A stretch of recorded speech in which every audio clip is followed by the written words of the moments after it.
మళ్ళీ మాట్లాడితే మళ్ళీ వస్తాం. ఇది హెచ్చరిక. మళ్ళీ మాట్లాడండి, తప్పు మాట్లాడండి, మళ్ళీ వస్తాం. కాబట్టి దీన్ని ఆపేయండి. మీ పరామర్శ కోసం పాపం ఆయన దారి ఖర్చులకి ఆస్తులు అమ్ముకోవాల్సి వస్తుంది, గుర్తుపెట్టుకోండి.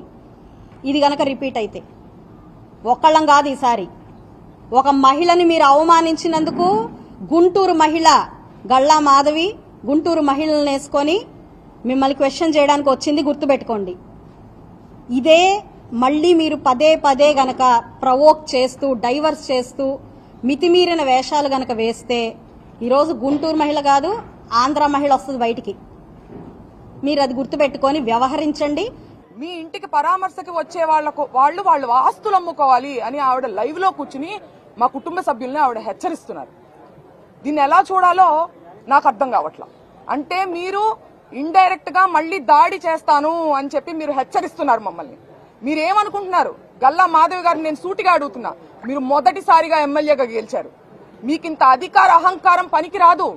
మీరు వ్యవస్థల కన్నా పవర్ఫుల్ అనుకుంటున్నారా? న్యాయ వ్యవస్థ కన్నా, పోలీసు వ్యవస్థ కన్నా మీరు పవర్ఫుల్ అనుకుంటున్నారా? వ్యవస్థలకు లోబడి పనిచేయాలనే ఇంకితం మీకు లేదా అని నేను ఈ సందర్భంగా నేను ప్రశ్నిస్తున్నాను ఆవిడని.